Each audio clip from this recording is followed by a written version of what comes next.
ये नाम सुनते ही दिमाग में क्या आता है? शायद किसी रहस्यमयी भविष्यवक्ता की तस्वीर, क्रिस्टल बॉल और भविष्य जानने की उत्सुकता।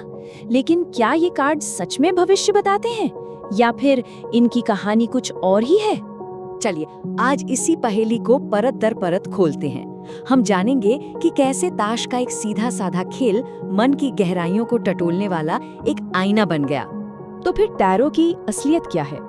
क्या ये सिर्फ एक खेल है, भविष्य बताने वाला कोई जरिया, या कुछ और?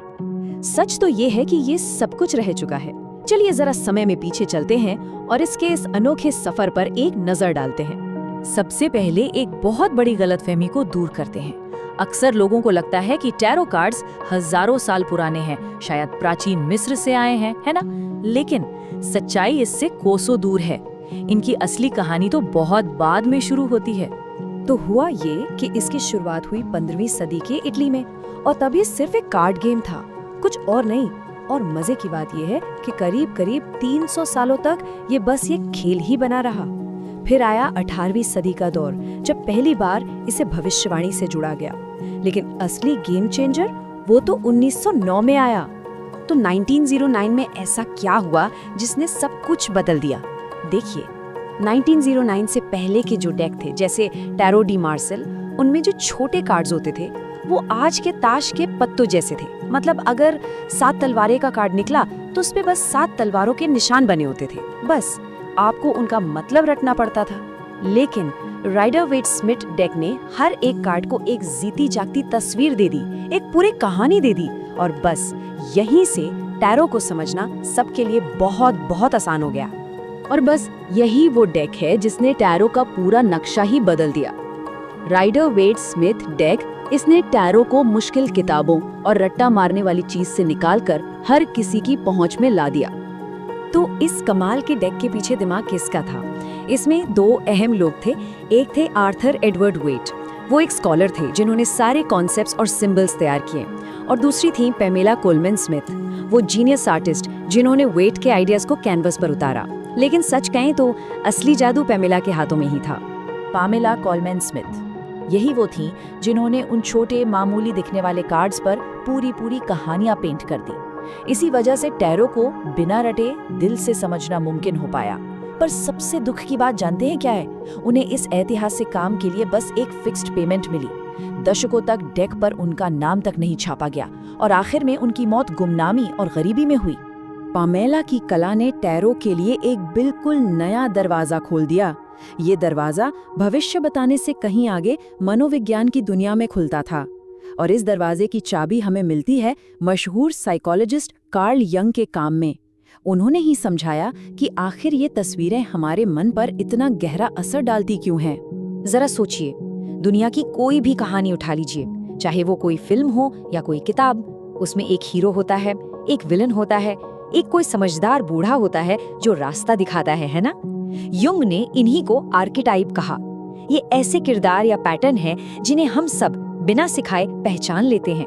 और युंग के मुताबिक टैरो के कार्ड्स इन्हीं यूनिवर्सल किरदारों और सिचुएशंस को दिखाते हैं। तो युंग का मानना था कि ये सारे आर्केटाइप्स हमारे कलेक्टिव अनकॉन्शियस या सामूहिक अचेतन का हिस्सा है। अब ये क्या है? इसे ऐसे समझिए, ये पूरी इंसानियत की एक कॉमन मेंटल लाइब्रेरी है जो विरासत में हम सबको मिली है।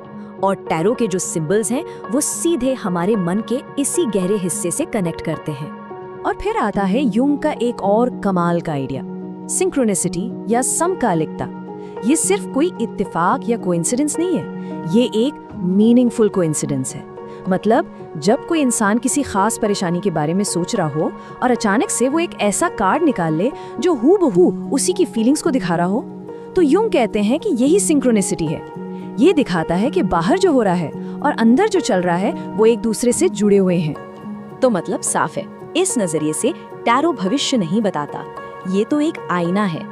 और इसका सबसे अच्छा उदाहरण मिलता है मेजर आर्काना के 22 कार्ड्स में। ये कार्ड्स अलग अलग नहीं है, ये मिलकर एक पूरी कहानी सुनाते हैं जिसे कहते हैं द फूल्स जर्नी। ये जर्नी असल में हर इंसान के पर्सनल ग्रोथ की कहानी है। इसकी शुरुआत होती है कार्ड नंबर 0 द फूल से, जो एक बच्चे की तरह मासूम है जिसे कुछ नहीं पता। और फिर वो जिंदगी के अलग अलग पड़ावों से गुजरता है। उसे गुरु मिलते हैं, वो चुनौतियों का सामना करता है और आखिर में खुद को समझकर एक संपूर्ण इंसान बनता है। एक तरह से ये हम सबकी कहानी है। तो ठीक है, टैरो एक आईना है, पर सवाल ये है कि इस आईने में देखें कैसे। यहीं पर काम आते हैं स्प्रेड्स। स्प्रेड का मतलब है कार्ड्स को एक खास पैटर्न या लेआउट में लगाना। देखिए, एक स्प्रेड में हर कार्ड की एक अपनी पोजीशन होती है और वही पोजीशन तय करती है कि उस कार्ड को कैसे पढ़ना है।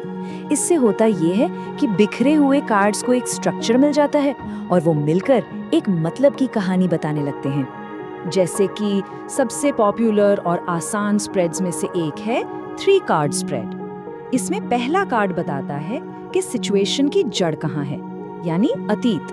दूसरा कार्ड बताता है कि अभी क्या चल रहा है, यानी वर्तमान।